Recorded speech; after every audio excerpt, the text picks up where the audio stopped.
Sometimes loneliness makes us see what we need to see, not what's really there. When a man has spent 27 winters alone in the mountains, even a dying animal can feel like a gift from heaven. Silas Boone found what looked like a small kitten by Willow Creek one cold October evening. The poor thing was soaked and shivering, barely alive. He took it home, fed it scraps, and called it Buttons. But as winter set in and the snows came, Buttons started growing fast. His paws got bigger, his teeth got sharper, and those innocent eyes began to look different. By December, Silas started to wonder what he'd really brought into his cabin. What happens when you realize the creature you've been caring for isn't a house cat at all? Before we jump back in, tell us where you're tuning in from. And if this story touches you, make sure you're subscribed, because tomorrow I've saved something extra special for you. The cabin sat like a weathered sentinel against the granite face of Eagle's Peak, its timber walls darkened by decades of mountain storms and summer sun. Silas Boone had built nothing of it himself. That honor belonged to his grandfather, Magnus, who'd hauled every log up the treacherous Switchback Trail in 1952 with nothing but a pair of draft horses and the kind of stubborn determination that seemed to skip generations. Now at 63, Silas understood that stubbornness. Intimately, he pulled his grandfather's pocket watch. From his vest, a tarnished silver piece that had stopped keeping accurate time sometime during the Clinton administration, and squinted at the hands through scratched crystal. Near 4 o'clock, though the October sun was already painting long shadows across the meadow that stretched between his front porch and the tree line. Time moved differently up here at 9,000 feet, where seasons arrived early and stayed late, where a man could measure his life, not in years but in the accumulation of small rituals that kept loneliness at bay. The watch went back into his pocket alongside the creekside prayer stone, a smooth piece of granite he'd been carrying for more years than he cared to count. His thumb found its worn surface automatically, the way another man might worry a rosary. Magnus had taught him that mountains demanded respect, but they also offered something precious in return, the chance to know yourself without the constant chatter of other people's expectations. Silas stepped off the porch, his boots crunching through the thin layer of frost that had settled overnight. The air carried that particular bite that meant winter was gathering itself in the high peaks, preparing for the long descent into the valleys. He'd lived through 27 of these transitions, each one teaching him something new about solitude, about the rhythm of seasons, about the strange comfort that comes from being truly alone with your thoughts. His snare lines needed checking, 12 sets positioned along game trails that deer and elk had been using since before his grandfather's time. It was methodical work, the kind that let his mind wander while his hands stayed busy. Each snare told a story, the bent sapling that meant something had passed but escaped. The clean trigger that suggested his placement was off by a few inches, the occasional success that would mean fresh meat for a week. The trail to Willow Creek wound through stands of aspen that had turned the color of old gold, their leaves whispering secrets to each other in the afternoon breeze. This was Silas's favorite time of year, when the mountains shed their summer green for something richer, more complex. It reminded him of his late wife Sarah's hair in the lamplight of their first apartment in Denver. Back when he'd thought his life would unfold in suburban neighborhoods and office buildings, that was before the diagnosis, before the treatments that didn't work, before the morning he'd awakened to find her side of the bed cold and still, and realized that some kinds of loneliness can't be fixed by moving closer to other people. He'd come to the mountains afterward, not to hide, but to heal. What he'd discovered was that grief, like snowfall, has its own season. It arrives when it arrives, accumulates in unexpected places, and eventually transforms into something else. Not gone exactly, but changed into a different kind of presence. Sarah had been dead 11 years now, and he could finally think of her without feeling like someone was drawing a blade across his ribs. The first snare was empty, as he'd expected. Deer had been scarce this fall, probably sensing the early winter that was building in the high country. The second held a rabbit, its neck broken cleanly, a good death as deaths go. He reset the snare and moved on, following the creek downstream toward the beaver pond, where he'd placed his most productive sets. Willow Creek ran clear and cold, fed by snowfields that never entirely melted, even in the hottest summers. The sound of water over stones provided a constant soundtrack to his days, a reminder that some things endure regardless of human presence. Fish rose occasionally to snatch insects from the surface, their rings spreading outward like thoughts becoming visible. It was here, at the bend where the creek pooled behind a fallen pine, that he heard the crying. At first, he thought it might be a bird, maybe a young hawk separated from its mother. But the sound carried a different quality, something more desperate and distinctly mammalian. He followed the noise upstream, his boots careful on the slippery stones, until he found the source huddled against a moss-covered boulder.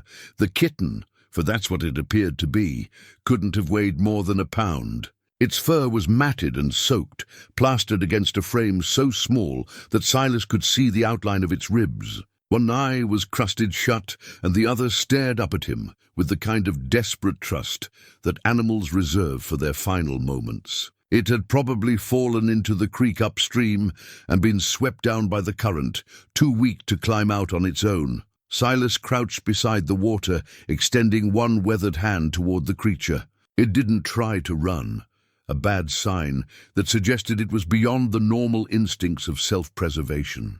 Instead, it pressed itself against his palm, seeking whatever warmth his body could provide. "Well now," he murmured, his voice rusty from disuse. He hadn't spoken to another living thing in 6 days, not since old Tom Brewster had stopped by with supplies and news from the valley below. "What are you doing all the way up here, little one?" The kitten's response was a barely audible mew that seemed to take most of its remaining strength. Its paws were disproportionately large for its body, and its ears had a pointed quality that reminded Silas of the barn cats he'd known as a child. Probably someone's pet that had wandered too far from home, though the nearest neighbor was 15 miles down the mountain, and Mrs. Henderson hadn't kept cats since her old Tom died the previous spring. He gathered the kitten carefully, wrapping it in his flannel shirt and cradling it against his chest. The small body trembled against him, and he could feel its rapid heartbeat through the wet fur. It was a fragile thing, probably no more than 6 or 8 weeks old, and definitely not equipped for the harsh realities of mountain life. The walk back to the cabin took twice as long as usual, partly because Silas was being careful not to jostle his unexpected passenger, but mostly because he found himself talking to it. A steady stream of reassurance and observation that surprised him with its own existence. "Creek's running high this year," he said, stepping carefully over a fallen branch. "All that snow we got in late September. Your mama probably didn't expect the water to be moving so fast. These mountains will fool you if you're not paying attention." The kitten had stopped shivering, which could mean it was warming up or that it was shutting down entirely. Silas quickened his pace, already planning the logistics of care.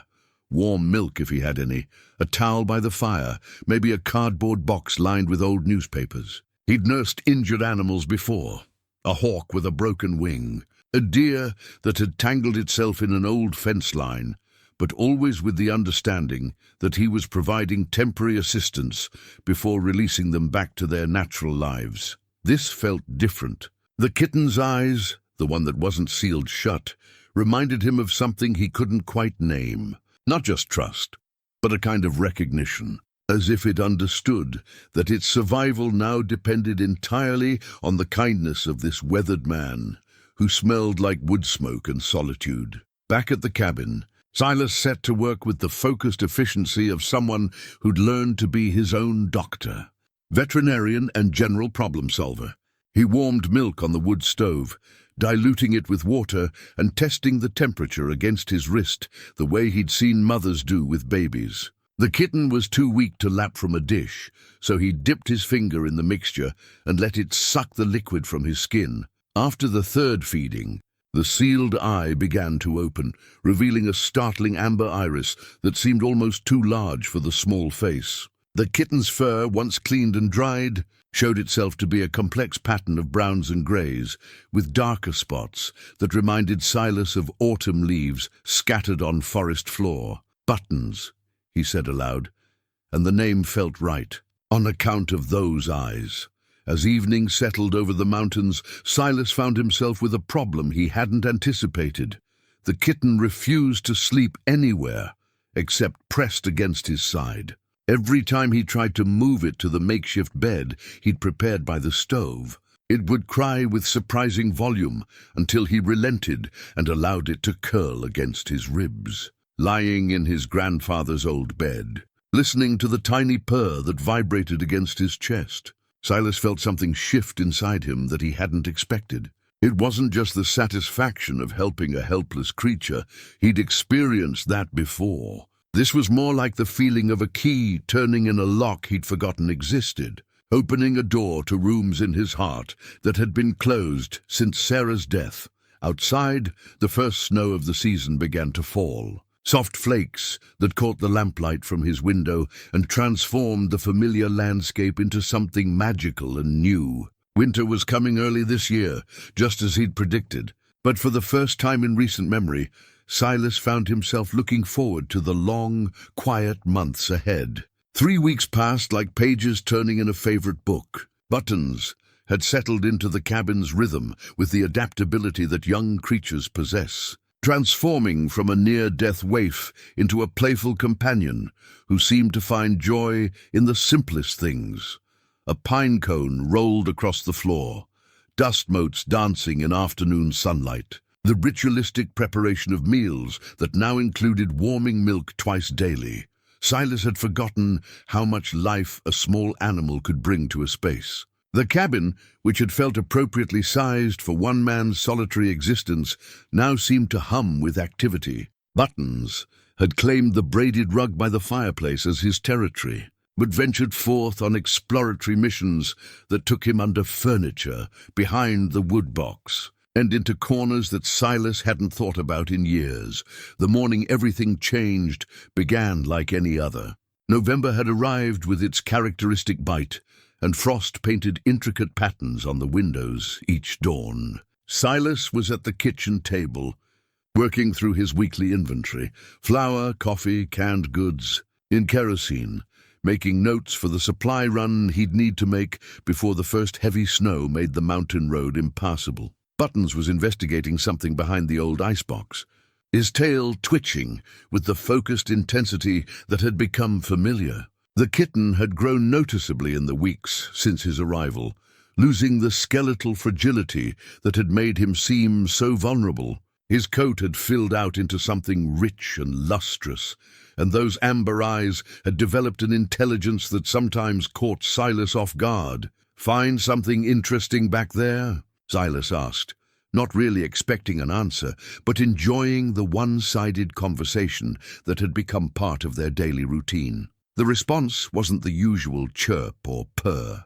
Instead, Buttons backed out from behind the icebox, dragging something between his teeth, something that made Silas's blood run cold. It was a rat, nearly as large as Buttons himself, and very clearly dead. Not just dead, but killed with a precision that spoke of predatory instincts far beyond what any house cat should possess. Silas set down his pencil and studied the scene more carefully. The rat showed puncture wounds at the base of its skull, clean, efficient, the kind of killing bite that larger predators use to dispatch prey quickly. But Buttons couldn't weigh more than 3 pounds. The rat had to weigh at least half that. "Where did you find this, little man?" Buttons looked up at him with those oversized eyes, and for the first time, Silas noticed something that made his throat tighten. The kitten's pupils weren't round like a domestic cat's. They were elliptical, almost oval, and they reflected light in a way that seemed somehow wrong for the creature he'd been caring for. He reached for Buttons, intending to examine him more closely. But the kitten stepped back with a fluid grace that was more like flowing water than the typical awkward movements of young animals.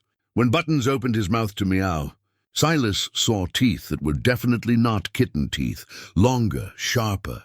designed for something more serious than lapping milk and chewing softened scraps. The grandfather clock in the front room chimed 9 times, its sound echoing through the cabin with unusual resonance. Silas found himself counting each chime, using the familiar ritual to steady his suddenly racing thoughts. He'd raised animals before. He knew what kittens looked like, how they moved, how they grew. This wasn't matching any of his experience. Over the next several days, Silas found himself watching Buttons with the attention of a naturalist studying an unknown species. The changes weren't subtle anymore. They were accelerating with each passing day. Buttons' paws had doubled in size, developing retractable claws that left scratches in the wooden floor when he played. His legs were growing longer in proportion to his body, giving him a rangy, athletic build that had nothing to do with house cats. Most unsettling of all was the way Buttons had begun to watch him, not with the affectionate attention of a pet, but with the calculating gaze of something trying to understand its environment. When Silas moved around the cabin, he could feel those amber eyes tracking his movements, cataloging his routines, learning his patterns. The realization came gradually, like dawn breaking over the mountains, not all at once, but building from suspicion to certainty over the course of several sleepless nights. Silas had spent enough time in these mountains to know the local wildlife intimately. He'd seen lynx tracks in snow, found their kills cached in trees, glimpsed them moving through timber with the ghostly silence that made them such effective predators.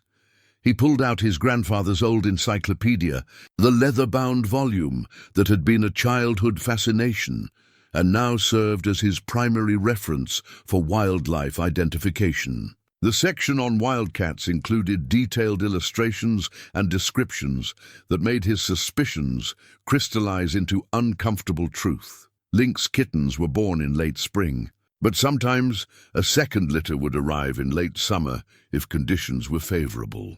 They grew rapidly, developing their characteristic tufted ears and oversized paws by their 3rd month. Most tellingly, they often had the elliptical pupils and proportionally large eyes that Silas had been noticing in Buttons. He set the book aside and looked across the cabin to where Buttons was grooming himself by the fire. The kitten, no, he needed to stop thinking of it as a kitten, paused in his cleaning and returned Silas's gaze with a directness that was distinctly undomestic.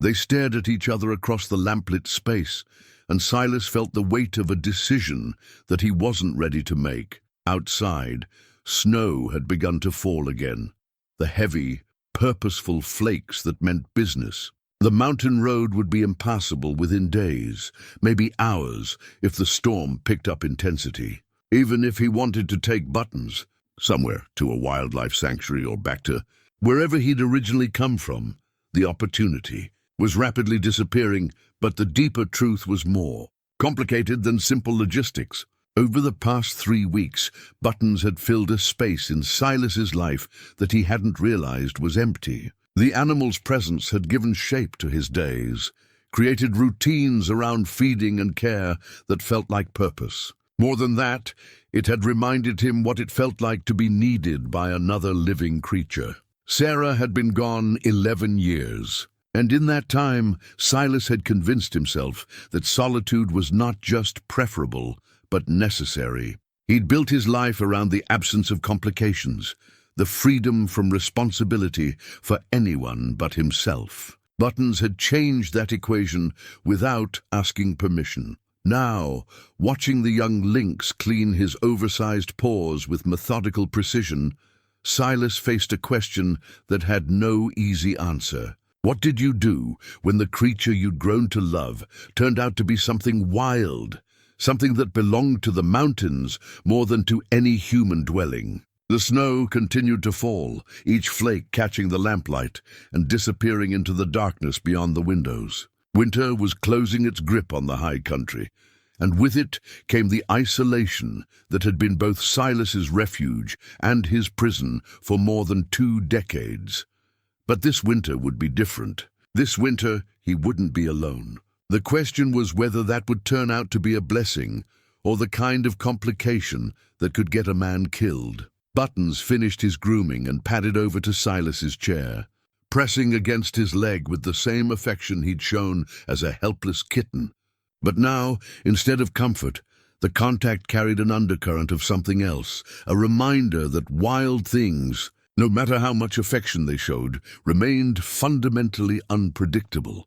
Silas reached down and scratched behind Buttons' ears, feeling the developing muscle beneath the soft fur. Outside, the wind began to howl with the voice of winter settling in for the long haul. The storm that had been threatening for days finally arrived with the kind of fury that reminded mountain dwellers why their ancestors had respected winter as a living force. Snow fell in sheets so thick that Silas couldn't see the woodshed from his kitchen window, and the wind howled around the cabin's corners with voices that sounded almost human in their loneliness.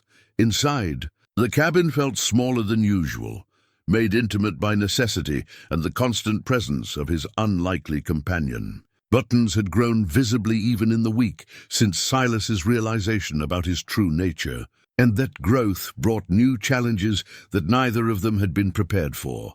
The most immediate problem was food. What had started as supplemental feedings of warm milk and table scraps had evolved into something approaching the appetite of a genuine predator.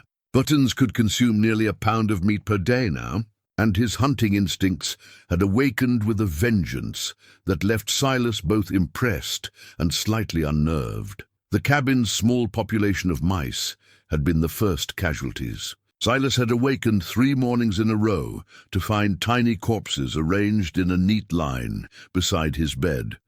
Offerings, perhaps, or maybe just the natural result of a young lynx learning to hunt in an enclosed space. Either way, it was a stark reminder that his companion was evolving into something fundamentally different from the helpless creature he'd rescued. More concerning was the change in Buttons' behavior towards Silas himself. The easy affection of those first weeks had become more complex, layered with what seemed like assessment and testing. When Silas moved around the cabin, he could feel those amber eyes tracking him, cataloging his movements with an intensity that made the hair on his arms stand up. It wasn't hostile, exactly, but it wasn't entirely comfortable either. Sometimes, when Silas was absorbed in reading or working on some small repair project, he would become aware that Buttons was watching him from across the room with the kind of focused attention that prey animals learn to fear. In those moments, the lynx looked less like a pet and more like what he truly was, a wild predator trying to understand his place in an artificial environment. The old military footlocker under Silas's bed contained relics from a life he'd largely left behind. His discharge papers, medals he'd never displayed, and a collection of field manuals from his years as an Army survival instructor. He'd pulled out the wildlife tracking guides the night before, studying illustrations and behavioral descriptions by lamplight while Buttons dozed by the fire. Lynx were solitary creatures, the manuals explained, with territories that could span dozens of square miles. They were also incredibly efficient predators, capable of taking down prey several times their own size through a combination of stealth, patience, and explosive speed. Adult males could weigh up to 40 pounds and possessed retractable claws sharp enough to climb vertical tree trunks. Looking at Buttons, who currently weighed perhaps 5 pounds and still retained some of the proportional awkwardness of youth, it was hard to imagine him as the apex predator described in the manuals. But the potential was there, written in the developing muscle structure, the increasingly prominent tufts on his ears, and the way he'd begun to move with liquid grace, even in the confined space of the cabin. The blizzard provided an unexpected opportunity for observation. With nowhere to go and nothing to do but maintain the fire and wait for the storm to pass, Silas found himself studying his companion with the attention of a researcher. He made notes in the margins of an old journal, documenting changes in behavior, feeding patterns, and physical development.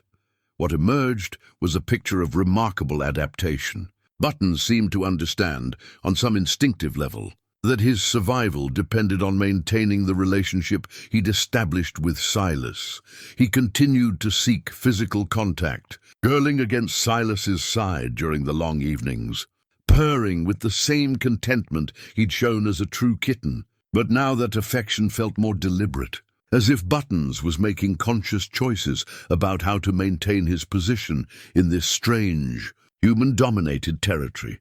The storm raged for 3 days, dumping nearly 4 feet of snow and transforming the familiar landscape into an alien moonscape of drifts and sculptured white forms. When it finally passed, leaving behind the crystalline silence that follows heavy snowfall, Silas found himself facing a new reality. The mountain road was now completely impassable, blocked by drifts that wouldn't clear until spring. Even if he'd wanted to take Buttons to wildlife authorities or attempt some kind of relocation, the option had been removed by weather and geography. They were locked in together until the spring thaw, 2 species learning to coexist in a space designed for only one. That first morning after the storm, Silas opened the cabin door to assess the conditions and found himself facing a wall of snow that came up to his chest. The world beyond had been transformed into something both beautiful and forbidding, a reminder of the mountain's power to isolate and challenge. Buttons appeared at his elbow, those amber eyes taking in the changed landscape with what seemed like recognition. For the first time since his rescue, he looked genuinely wild, ears alert, body poised for movement, every sense engaged with an environment that called to something deep in his genetic memory. "This is your world, isn't it?" Silas said quietly. "Not the cabin, not the warm milk and regular meals. Out there." As if in response, Buttons stepped forward into the snow, his oversized paws acting like natural snowshoes that kept him from sinking into the drifts. He moved with confidence across the white expanse, following scent trails invisible to human senses, investigating the storm's changes with the curiosity of a creature returning home after a long absence. Watching him, Silas felt a complex mixture of pride and loss. The helpless kitten he'd rescued was gone, replaced by something magnificent and wild. But that transformation also meant the relationship they'd built was temporary, a brief intersection of 2 very different lives that would eventually diverge as nature intended. The practical challenges were mounting as well. Buttons' appetite was outstripping Silas's stored food supplies, and hunting in deep snow would be nearly impossible even for an experienced trapper. The cabin felt smaller each day as the young lynx grew larger and more restless, pacing the limited space with increasing agitation. Most troubling of all was the way Buttons had begun to test boundaries. Small acts of defiance, ignoring commands, claiming sleeping spaces that had previously been off-limits, challenging Silas's authority over resources like food and warmth. Nothing aggressive yet, but clear signals that the dynamic between them was shifting as Buttons matured. Standing in the doorway, watching his companion explore the transformed landscape, Silas understood that the easy part of their relationship was ending. What came next would require decisions that neither of them was prepared for. Choices that would test everything he thought he knew about loyalty, responsibility, and the sometimes dangerous kindness of human hearts. December arrived like a stern judge, bringing with it the kind of cold that made breathing an effort and turned the simple act of splitting firewood into a battle against numbing fingers and joints that protested every movement. The temperature had dropped to 20 below, and even inside the cabin, with the wood stove working at full capacity, Silas could see his breath in the morning until the fire had time to warm the space properly. Buttons had adapted to the cold with the efficiency that spoke to his wild heritage. His coat had thickened into something approaching winter luxury, dense and layered with an undercoat that trapped body heat like natural insulation. More dramatically, his proportions had continued their rapid evolution, legs growing longer, chest broader, paws expanding into the oversized platforms that would eventually carry him silently across snow that would swallow lesser creatures. The young lynx had also developed what Silas could only describe as cabin fever.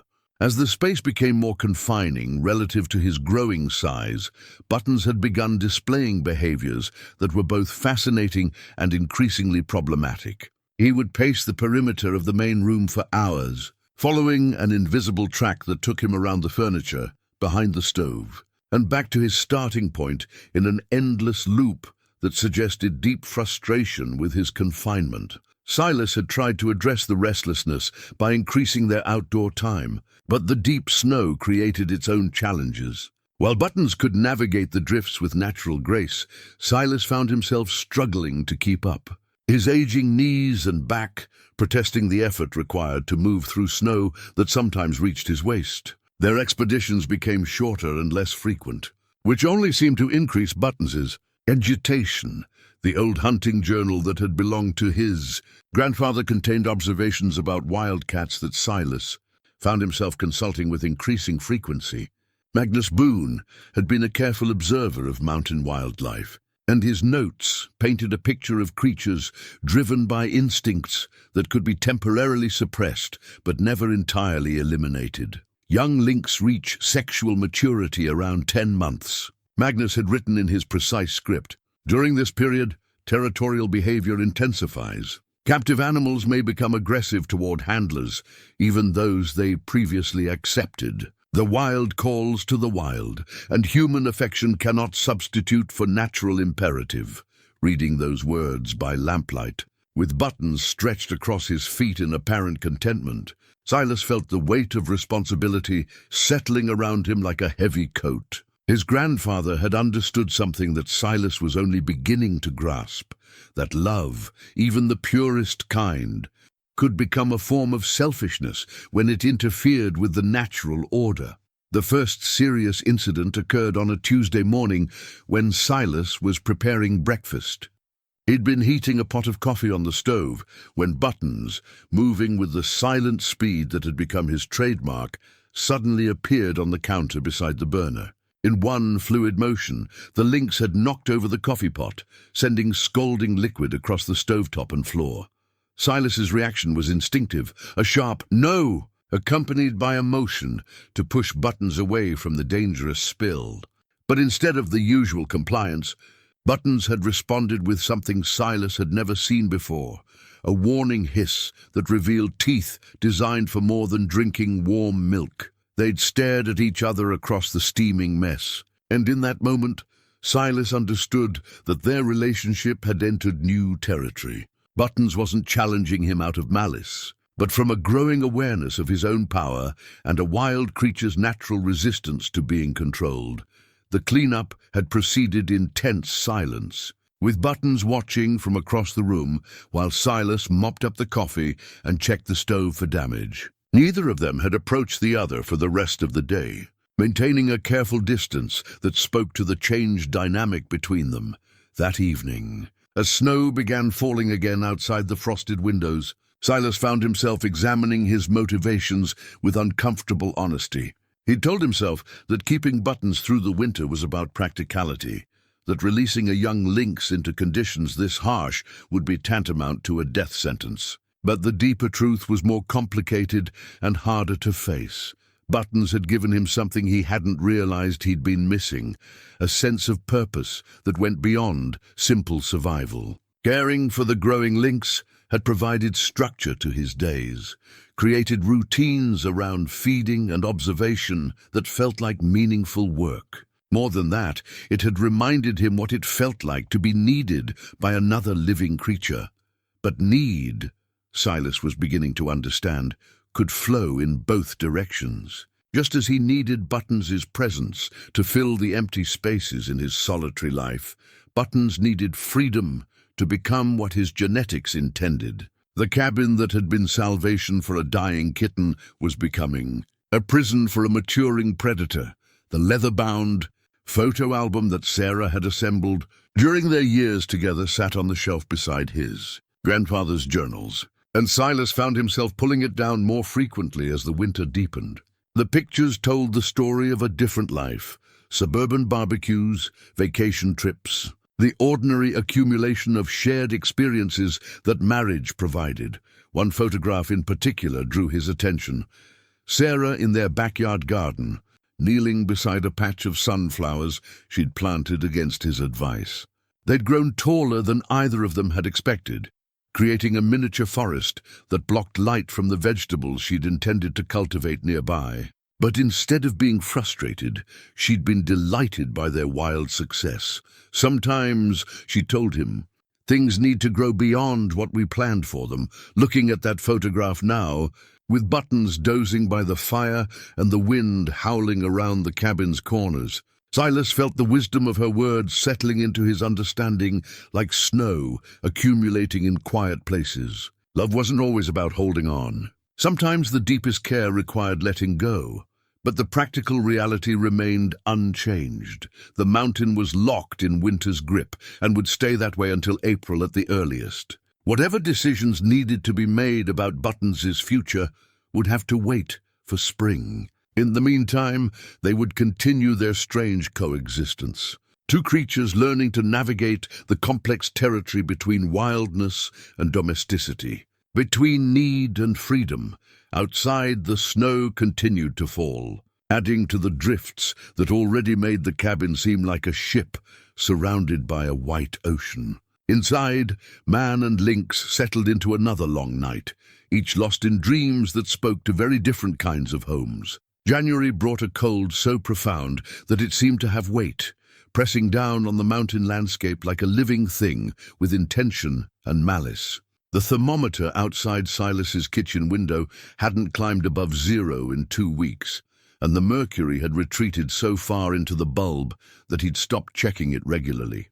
The cold was simply a fact now, like gravity or the need for sleep, something to be acknowledged and adapted to rather than measured. Inside the cabin, the relationship between man and lynx had settled into a routine that felt both comfortable and fragile, like a truce between armies that could be broken by the wrong movement or misunderstood gesture. Buttons had grown again, his shoulders now level with Silas's knee when he stood upright, and his presence filled the small space with a kind of contained energy that reminded Silas of electricity running through copper wire. The young lynx had developed habits that spoke to his wild intelligence. Each morning, he would conduct what Silas had come to think of as a security patrol, moving systematically through the cabin to investigate any changes that might have occurred overnight. He would check the corners where mice might hide, sniff at the base of the door for new scents, and examine the windows as if reading messages written in frost patterns and reflected light.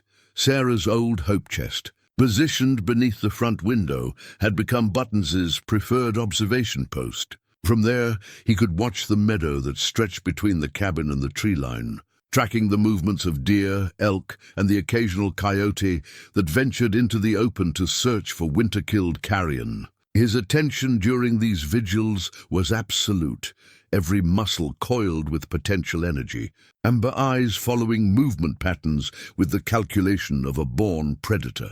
Silas found himself studying these behaviors with the fascination of a naturalist observing a species in its native habitat.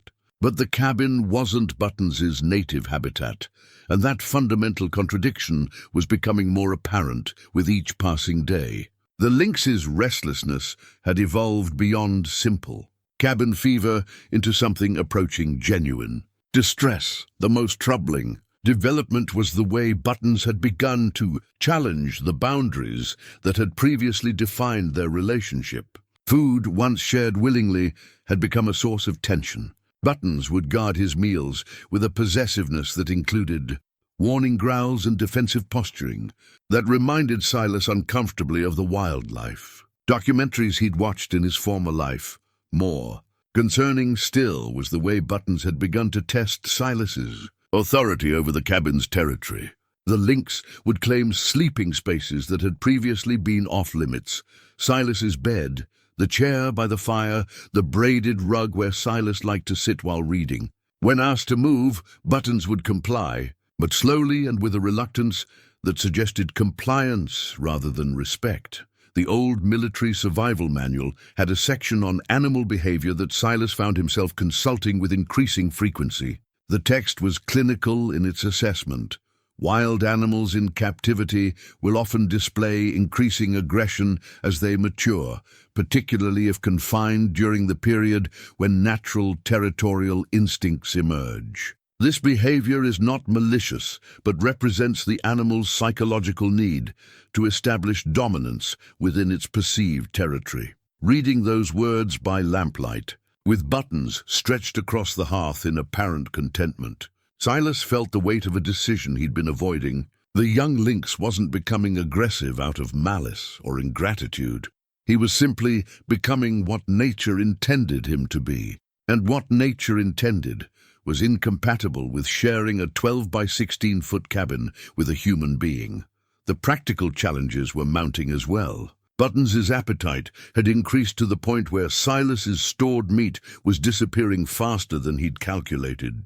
The frozen venison that was supposed to last until spring was being consumed at a rate that would leave them both hungry before the snow melted. And hunting in the deep snow was proving nearly impossible, even for someone with Silas's decades of mountain experience. More troubling was the question of what would happen when Buttons reached full maturity. An adult lynx could weigh 40 pounds or more, with claws and teeth designed to take down prey animals larger than most dogs. The playful swipes that were merely annoying now could become genuinely dangerous as Buttons grew stronger and more confident in his abilities. The letter that arrived with Tom Brewster's monthly supply run forced Silas to confront realities he'd been postponing. Tom had made the treacherous journey up the mountain road on snowshoes, hauling a sled loaded with necessities and news from the valley below. Among the supplies was a letter from the state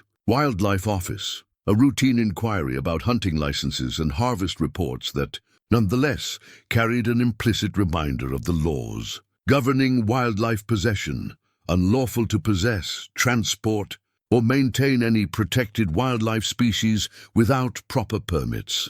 The letter stated, in bureaucratic language that nonetheless carried the weight of potential criminal charges. Violations may result in confiscation of animals, substantial fines, and possible imprisonment. Silas had never considered the legal implications of his situation. The rescue had been spontaneous, motivated by simple compassion rather than any intention to violate wildlife regulations. But intention, he understood, would carry little weight with authorities who discovered an unlicensed lynx living in a private residence. Tom Brewster, weathered by 73 years of mountain living, had taken one look at Buttons and understood immediately what Silas was facing. The two men had shared coffee and conversation by the fire, while Buttons maintained a careful distance, watching the stranger with the wariness that wild creatures reserved for unfamiliar humans. "He's a beauty," Tom had said quietly,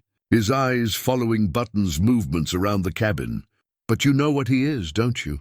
Silas had nodded, unable to voice what he'd been avoiding for weeks. "Spring's going to bring choices," Tom continued, "and not all of them are going to be easy ones." After Tom's departure, the cabin felt smaller and quieter, as if his visit had somehow emphasized the isolation that defined Silas's life. Buttons seemed to sense the change in atmosphere, staying closer to Silas throughout the evening, occasionally pressing against his leg with the affection that had characterized their early relationship. But even that comfort carried a bittersweet quality now. Each gesture of affection felt temporary, overshadowed by the growing awareness that their time together was measured not in years, but in the weeks remaining until spring made separation possible or necessary. Outside, the wind continued its winter song, and inside, man and lynx settled into another long night, each perhaps sensing that the simple days of their unusual friendship were drawing to a close. The late February blizzard arrived without warning, transforming what had been a relatively mild morning into a whiteout that reduced visibility to mere feet and sent the temperature plummeting 20 degrees in as many minutes. Silas had been outside splitting wood when the first flakes began to fall, but within an hour He found himself struggling to find his way back to the cabin through snow that fell so thick it seemed solid. Buttons had sensed the storm's approach hours before the first clouds appeared. He'd spent the morning pacing restlessly, ears swiveling, to catch sounds that Silas couldn't hear. Amber eyes fixed on the horizon with an intensity that spoke to senses far more acute than human perception. When Silas finally made it back inside, stamping snow from his boots and shaking ice crystals from his beard, he found the lynx positioned by the front window in a state of high alert. The storm raged for 4 days, dumping an additional 3 feet of snow on drifts that were already waist-deep. The wind howled around the cabin with voices that sounded almost human in their anguish, and the temperature dropped so low that ice formed on the inside of the windows, despite the wood stove burning continuously. It was during this storm that Silas truly understood how much Buttons had changed. Confined to the cabin's small space for days at a time, the lynx's restlessness evolved into something approaching genuine distress. He would pace circuits around the furniture with increasing agitation, pausing occasionally to stare at the door with an intensity that seemed to will it open through pure desire. On the 3rd night, Button's frustration finally boiled over. Silas had been reading by lamplight when the lynx suddenly leaped onto the kitchen table, scattering papers and knocking over a mug of coffee. But instead of the apologetic retreat that had characterized his earlier misbehavior, Buttons held his ground, back arched and ears flattened in a display that was unmistakably threatening. "Easy now," Silas said quietly, recognizing the signs of an animal pushed beyond its tolerance. "Just settle down." But Buttons wasn't interested in settling. He fixed Silas with a stare that held no trace of the affection or recognition that had defined their relationship. For a moment that seemed to stretch far beyond its actual duration, they faced each other across the small space, predator and prey, wild and domestic, 2 species acknowledging the fundamental incompatibility of their arrangement. The moment passed when Buttons finally stepped down from the table and retreated to his position by the window. But the message had been delivered with crystal clarity. The cabin that had been salvation for a dying kitten had become a prison for a maturing predator. And the prisoner was beginning to understand his own power. That night, Silas lay awake, listening to the storm, and thinking about the choices that seemed to be narrowing with each passing day. In the darkness, he could hear Buttons moving restlessly around the cabin, his claws clicking against the wooden floor in a rhythm that spoke to barely contained energy seeking release. The family photograph on his bedside table showed a different version of himself, younger, softer around the edges, surrounded by the comfortable certainties of a life lived according to conventional expectations. That man had believed in solutions, in the power of good intentions to overcome any obstacle. But 27 years of mountain living had taught him that some problems couldn't be solved, only endured or abandoned. When morning finally came, bringing with it a silence that indicated the storm had passed, Silas found Buttons at the door, every line of his body expressing a desperate need for space and movement. The snow had drifted against the doorframe, requiring considerable effort to clear, but once outside, the lynx transformed into something magnificent and wild. He moved across the snow with fluid grace, his oversized paws distributing his weight so efficiently that he barely left tracks. Every movement spoke to genetic programming, refined over thousands of years of evolution, the crouch and spring pattern of a natural hunter, the swivel-eared alertness that could detect prey movement at distances that would challenge modern technology. Watching Buttons explore the storm-transformed landscape, Silas felt a mixture of pride and profound sadness. The creature he'd rescued and nursed back to health had become everything that nature intended, but that success also meant the end of their unlikely partnership. You couldn't cage lightning, couldn't domesticate wildness, couldn't love something into being other than what it was meant to be. The realization that had been building for weeks finally crystallized into unavoidable truth. Keeping Buttons beyond spring wouldn't be kindness. It would be cruelty of the most selfish kind. The lynx needed territory measured in square miles, not square feet. He needed the challenges and freedoms that only the wild could provide. But understanding the right choice and having the strength to make it were two very different things. Buttons had filled a void in Silas's life that he'd convinced himself was permanent. The prospect of returning to complete solitude felt like facing amputation. Necessary, perhaps, but devastating nonetheless. That evening, as they settled into their familiar routine by the fire, Silas found himself memorizing details he'd taken for granted. The way Buttons's ears twitched when he was drowsing, the rumbling purr that could be felt as much as heard, the amber eyes that reflected firelight like small suns. These moments of peace between them were becoming precious because he understood, with the clarity that comes from accepting difficult truths, that they were temporary.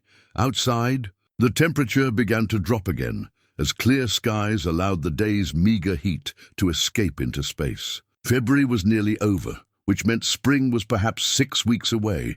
6 weeks to prepare for a separation that would test everything Silas thought he knew about love, responsibility, and the sometimes brutal requirements of genuine care.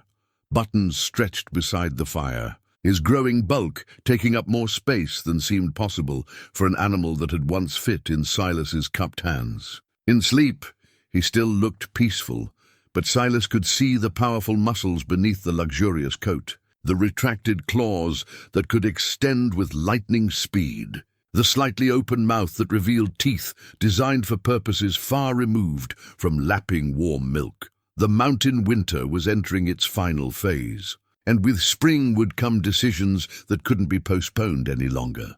Until then, they would continue their strange coexistence, man and wild creature, learning to appreciate each moment while preparing for the inevitable farewell that waited at winter's end. The discovery came on a March morning, when the first genuine warmth in months had coaxed rivulets of snowmelt from the cabin's eaves, creating a symphony of dripping that spoke to winter's gradual retreat. Silas had been cleaning out his grandfather's old desk, preparing for the supply run that would mark the beginning of spring preparations, when his fingers found a manila envelope wedged behind the bottom drawer.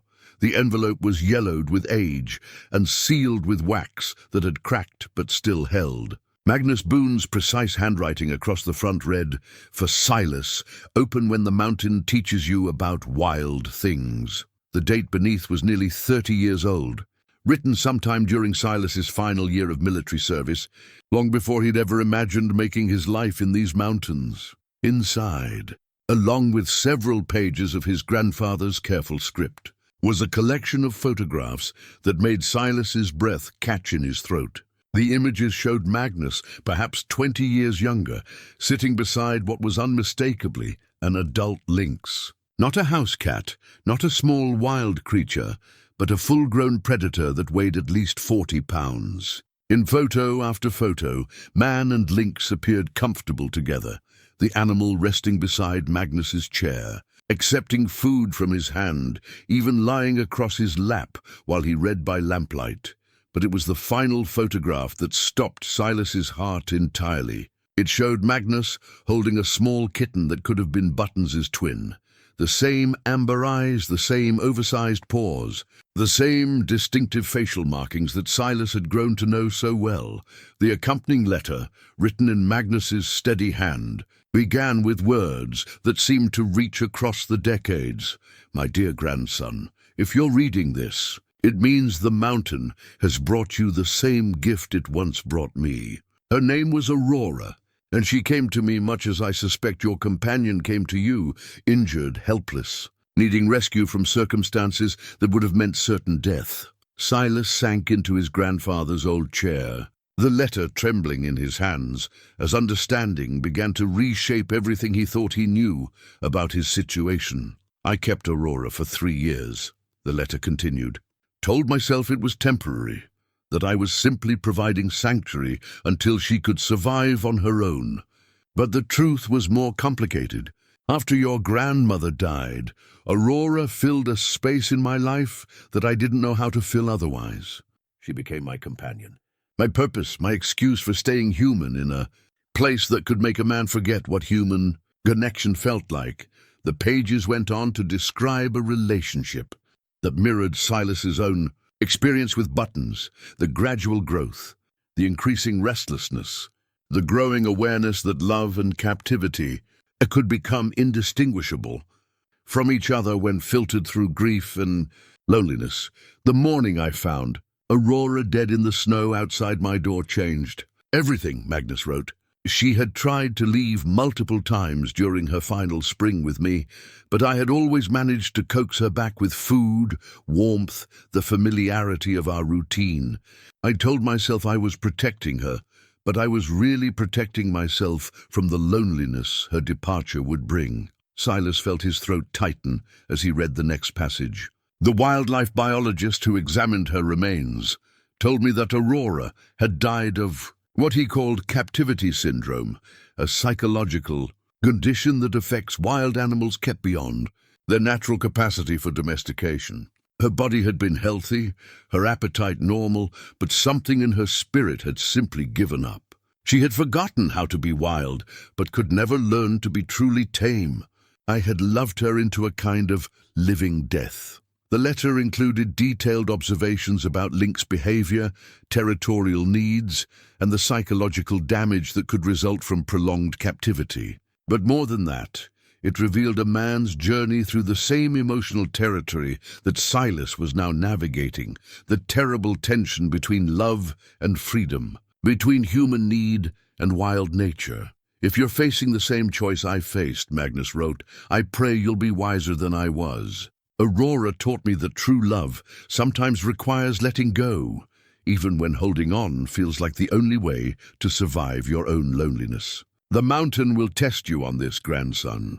It will offer you companionship wrapped in circumstances that make refusal seem impossible. But the mountain's gifts always come with prices that aren't apparent until payment is due. The final pages contained something Silas hadn't expected: detailed maps and instructions for what Magnus called wilderness reintegration. Apparently, his grandfather had spent years after Aurora's death researching proper techniques for returning captive wild animals to their natural habitat. The notes included feeding schedules designed to encourage hunting instincts, methods for gradually increasing territorial range, and specific locations in the high country where young lynx could establish territories without competing with established adults.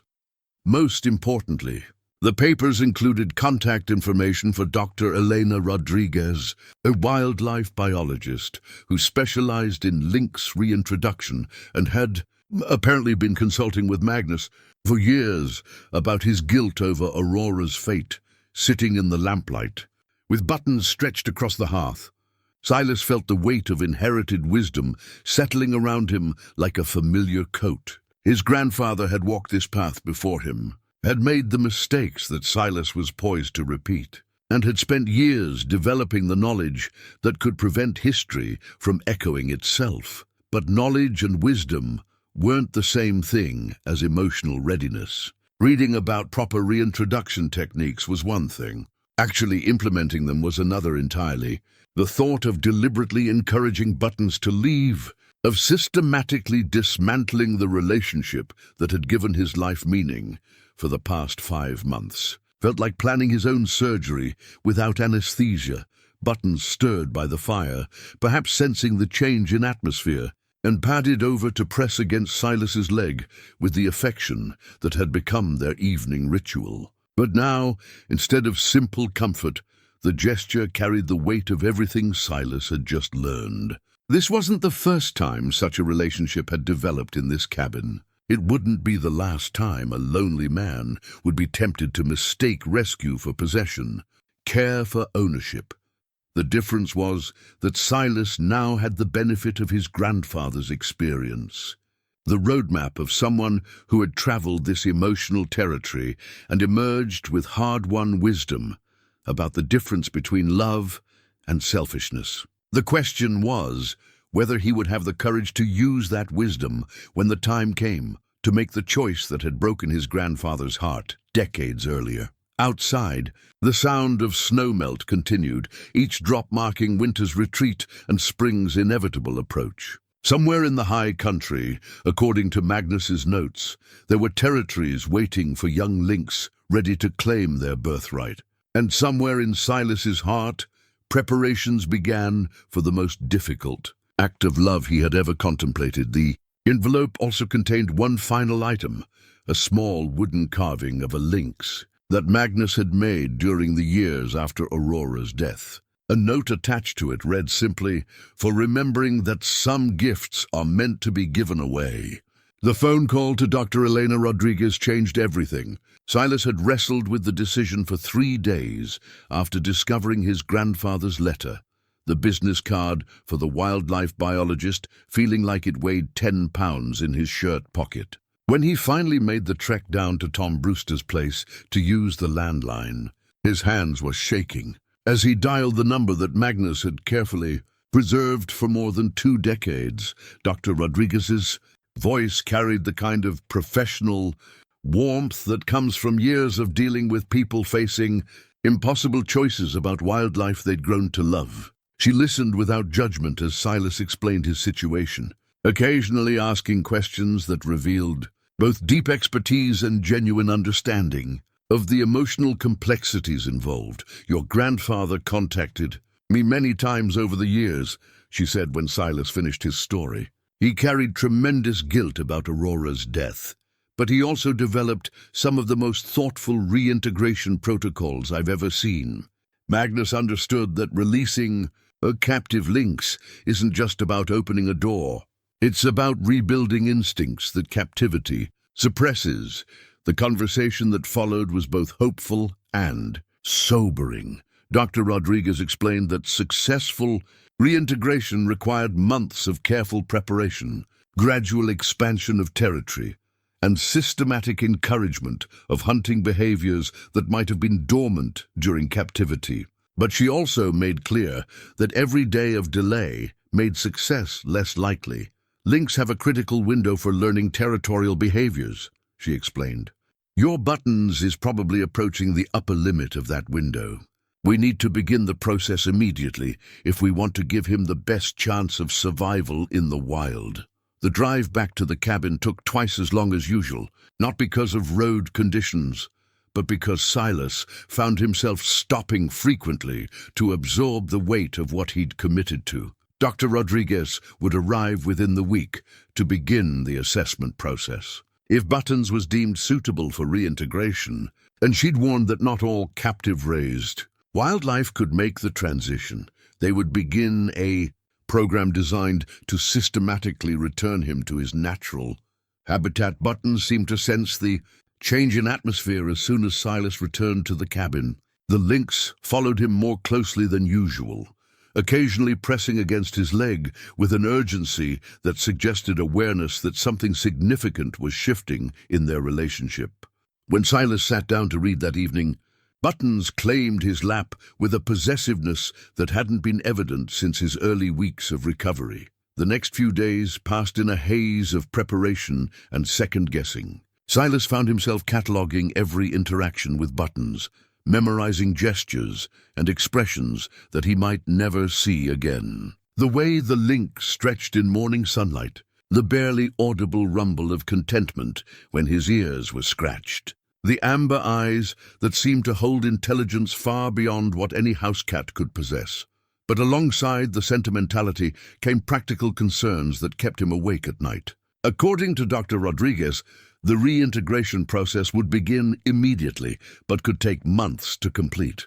During that time, Buttons would spend increasing amounts of time away from the cabin, learning to hunt, establish territory, and navigate the complex social dynamics of wild lynx populations. The success rate for reintegration varied widely, depending on the animal's age, the duration of captivity, and what Dr. Rodriguez carefully termed psychological adaptability to wildness. Some animals made the transition smoothly, rediscovering instincts that had only been dormant. Others struggled with the challenges of independent survival, lacking the skills that would have been learned from their mothers during natural development. A smaller percentage never adapted at all. These animals existed in a liminal space between wild and domestic, unable to thrive in either environment. The kindest option in such cases was often placement in wildlife, sanctuaries where they could live out their lives in controlled environments that approximated their natural habitat. Silas had asked Dr. Rodriguez directly about the possibility of failure, and her answer had been characteristically honest. We won't know until we try. But what we do know is that keeping him in the cabin indefinitely guarantees a different kind of failure, the gradual psychological deterioration that your grandfather observed in Aurora. The wooden lynx carving sat on the kitchen table where Silas had placed it after reading Magnus's letter. The craftsmanship was exquisite, capturing both the physical power and the wild grace that made lynx such remarkable predators. But more than artistic skill, the carving conveyed something deeper, an understanding of what it meant to love something enough to let it go. Magnus had carved it during the years following Aurora's death. Each careful cut of the knife both an act of remembrance and a form of penance. The accompanying note had explained that he'd intended it as a reminder for future generations, so that others might learn from my mistakes. Now, watching Buttons navigate the cabin with increasing restlessness as spring advanced, Silas understood the full weight of his grandfather's gift. This wasn't just information about wildlife reintegration. It was a roadmap for navigating the emotional territory that lay ahead, a guide for making the right choice, even when it felt like emotional.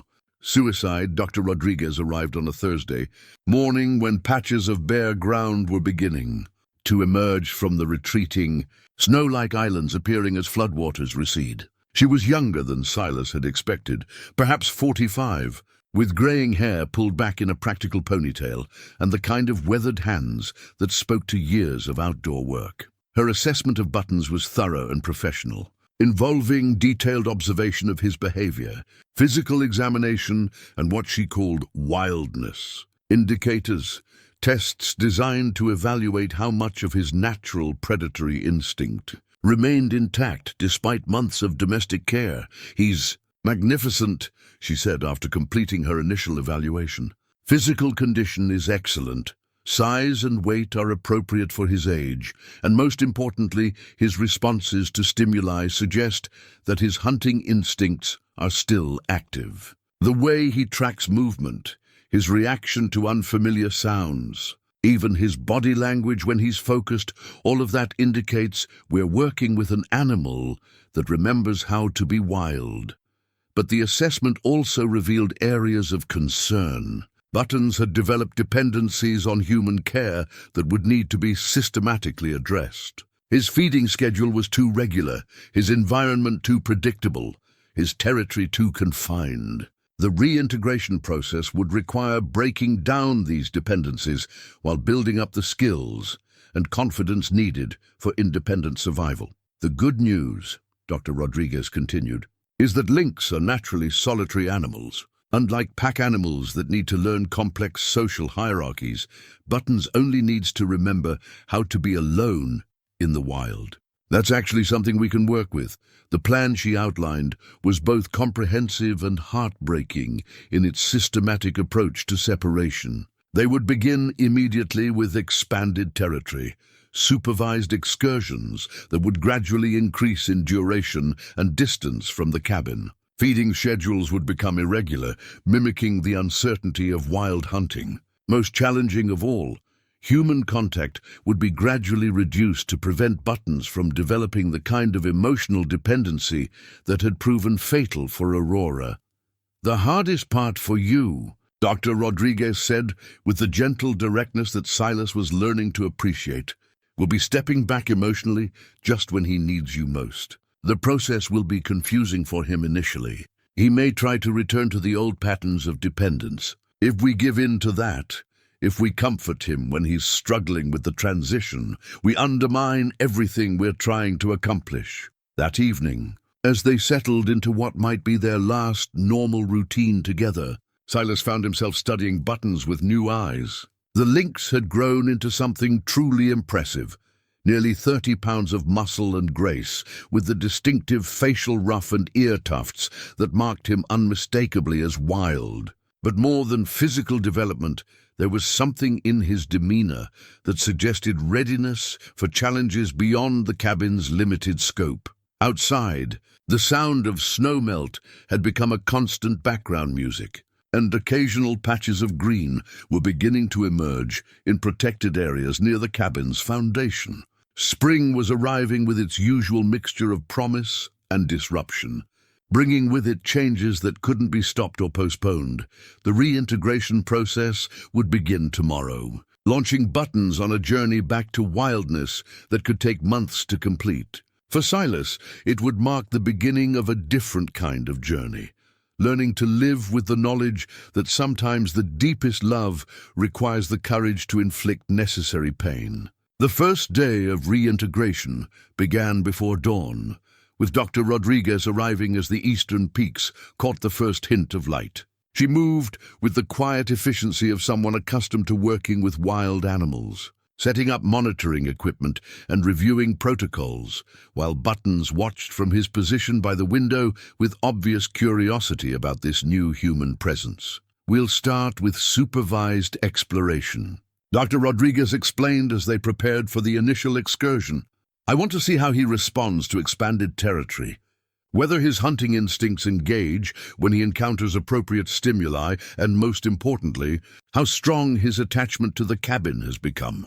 The collar she fitted around Buttons's neck contained a small transmitter that would allow them to track his movements once he began ranging independently. The lynx tolerated the device with the same patient acceptance he'd shown for all of Silas's care, but his body language suggested growing excitement about the prospect of venturing beyond the familiar boundaries. Their first expedition took them to the meadow that stretched between the cabin and the tree line. For Buttons, it was the farthest he'd traveled from his refuge since that first day by Willow Creek. The transformation in his behavior was immediate and striking, ears swiveling to catch sounds that human hearing couldn't detect, head turning to follow scent trails invisible to his companions, body moving with a fluid alertness that spoke to awakening instincts. Within minutes, he had detected movement in the tall grass that remained from the previous year's growth.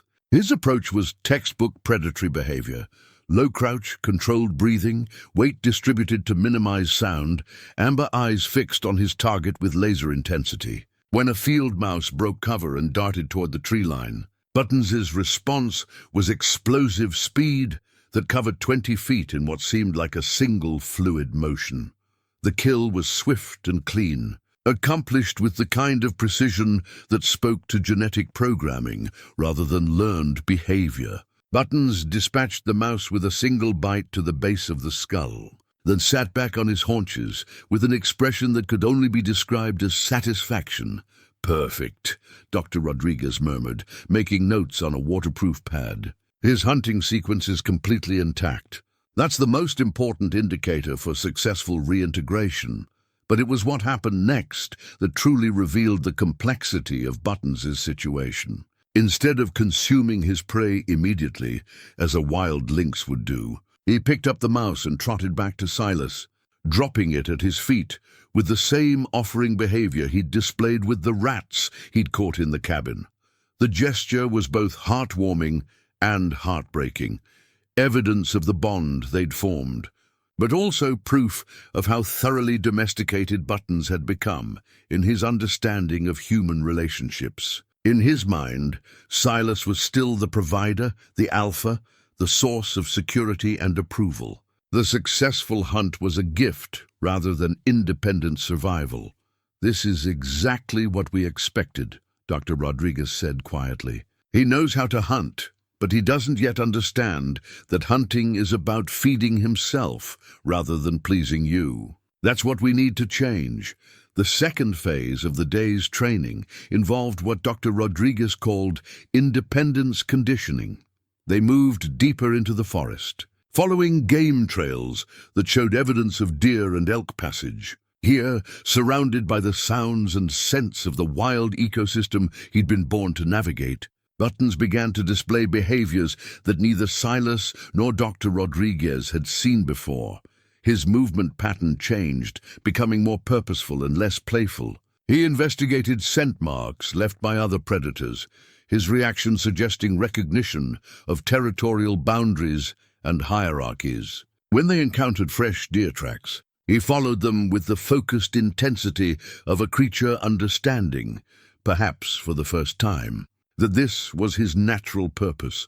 But the most significant moment came when they discovered evidence of another lynx, claw marks on a pine tree that marked territorial boundaries, and scat deposits that were no more than a day old. Button's response was immediate and complex, alertness mixed with what appeared to be recognition, excitement tempered by caution. "There's an adult male somewhere in this area," Dr. Rodriguez observed, examining the territorial markers. "Will probably been watching us since we entered his range.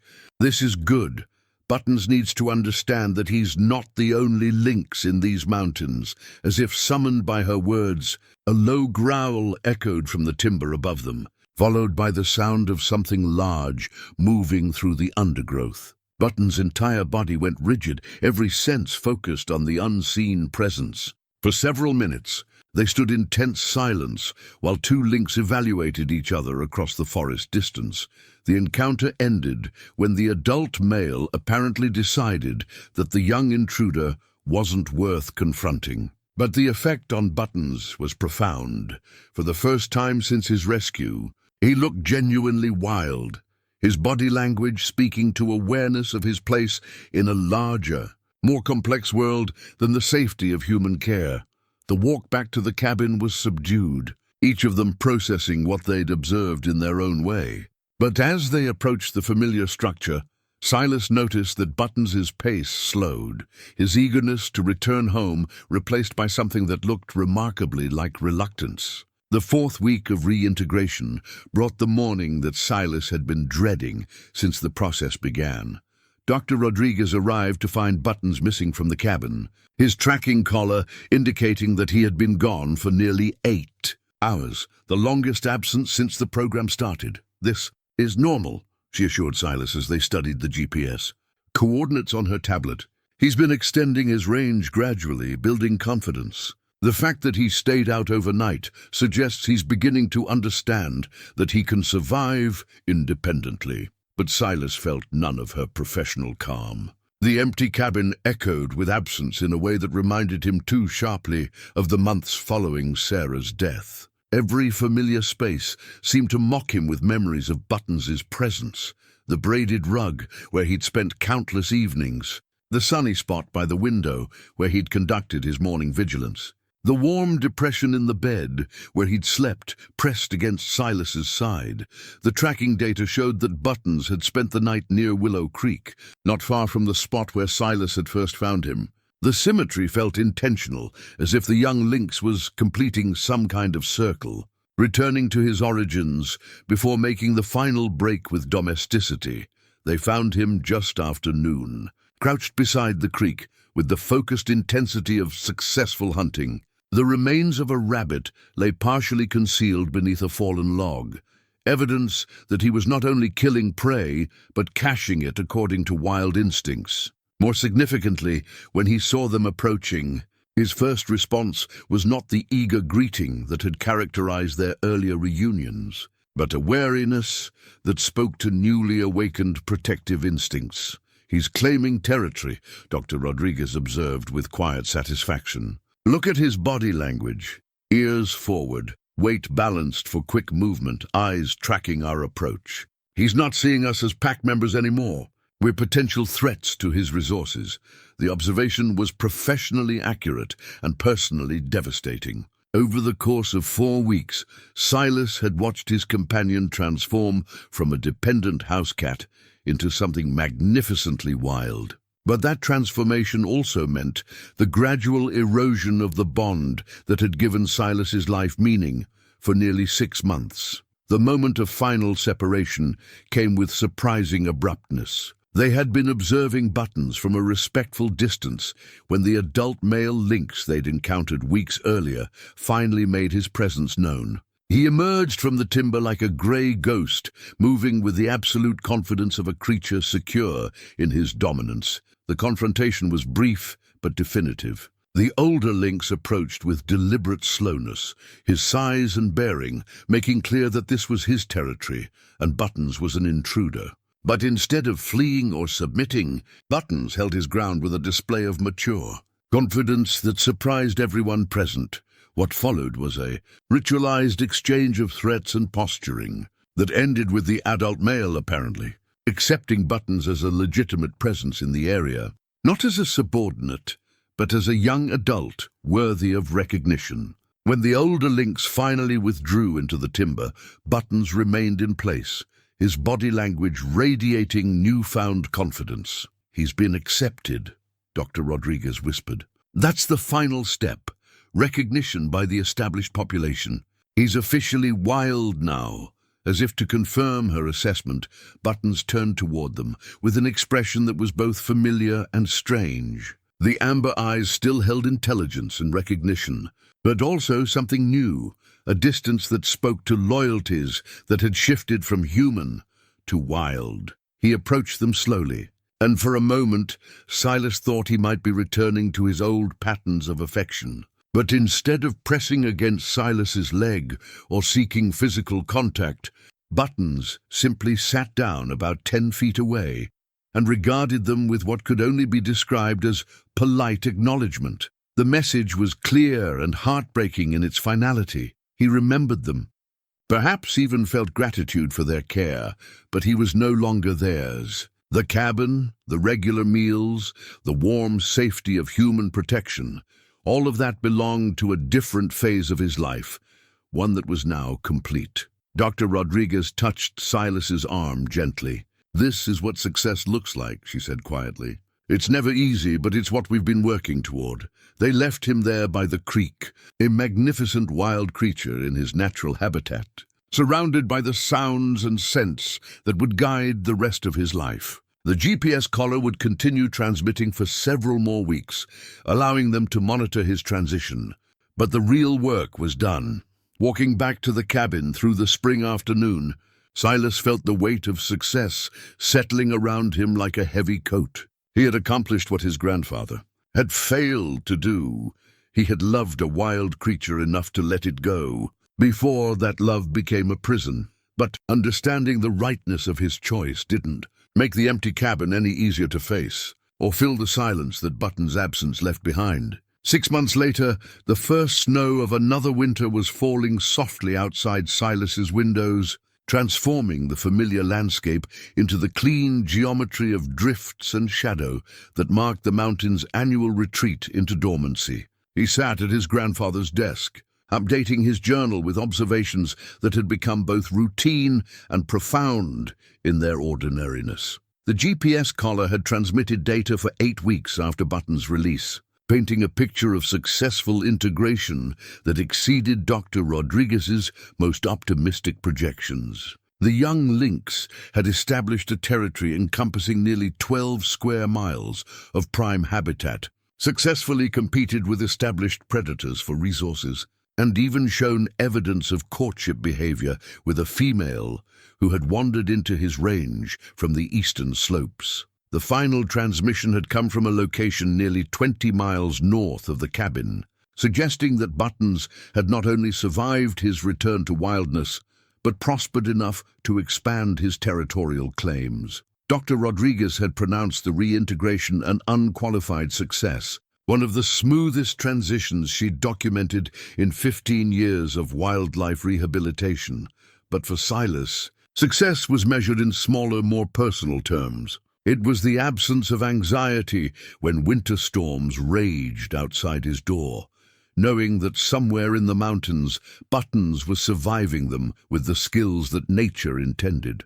It was the satisfaction of watching deer move through his meadow without feeling compelled to intervene in the natural processes that governed their lives. Most of all, it was the peace that came from understanding that love and possession were not the same thing. The changes in his own life had been more subtle, but no less significant. The cabin that had felt empty in the weeks following Buttons' departure had gradually filled with different kinds of purpose. Silas had begun corresponding with Dr. Rodriguez about other rehabilitation cases, offering his property as a temporary sanctuary for injured wildlife that needed quiet space to recover before release. 3 animals had passed through his care since Buttons: a hawk with a damaged wing, a young deer that had lost its mother to predation, and most recently, a black bear cub whose mother had been killed by poachers. Each case had brought its own challenges and rewards, but more importantly, each had reinforced the lessons that Buttons had taught him about the difference between helping and holding. The wooden lynx carving sat on the mantelpiece now, no longer a reminder of his grandfather's mistakes, but a symbol of hard-won wisdom about the nature of love and sacrifice. Beside it was a new addition, a photograph that Dr. Rodriguez had taken during one of her follow-up surveys, showing a magnificent lynx moving through snow-covered timber with the fluid grace of a creature completely at home in its environment. The photograph was too distant to be certain, but Silas believed he could recognize something familiar in the animal's bearing, the way it carried its head, the confident stride that spoke to successful adaptation. Whether it was actually Buttons or simply wishful thinking didn't matter. What mattered was the knowledge that such animals existed, that wildness persevered, that some stories had endings that honored both love and freedom. Tom Brewster had stopped by the previous week with supplies and news from the valley, and over coffee by the fire, they talked about the changes that middle age brought to a man's understanding of his place in the world. Tom had listened to Silas's account of the past year with the attention of someone who understood that some experiences changed you in ways that couldn't be easily explained. Sounds like you learned something important up here, Tom had said finally, about what it means to care for something without trying to own it. The observation had stayed with Silas through the subsequent days, crystallizing something he'd been trying to articulate about his transformation. The loneliness that had driven him to the mountains after Sarah's death hadn't disappeared, but it had evolved into something more manageable, a solitude that felt chosen rather than imposed, peaceful rather than desperate. He still missed Buttons, probably always would, but the missing had become part of a larger appreciation for the brief intersections that defined a life, the moments when different species, different lives, different purposes touched each other and created something neither could have achieved alone. Outside, the snow continued to fall, and somewhere in the vast wilderness that surrounded his small cabin, the natural world continued its ancient cycles of survival and renewal. Predators hunted, prey adapted, young animals learned the skills they would need to carry their species forward into uncertain futures. And in his warm cabin, an aging man understood that he had played a small but significant role in that larger story, not as a controller or possessor, but as a temporary caretaker whose greatest success had been knowing when to step aside. The letter he was writing to Dr. Rodriguez contained details about the black bear cub's progress and questions about proper release protocols for spring, but it ended with words that had taken him months to find. Thank you for teaching me that the deepest love sometimes requires the courage to break your own heart. The wind picked up outside, howling around the cabin's corners with the voice of winter asserting its dominance. But inside, warmed by fire and the satisfaction of hard lessons learned, Silas Boone settled into another long mountain night, no longer lonely, but genuinely alone. No longer afraid of the silence, but grateful for the wisdom it had taught him about letting go.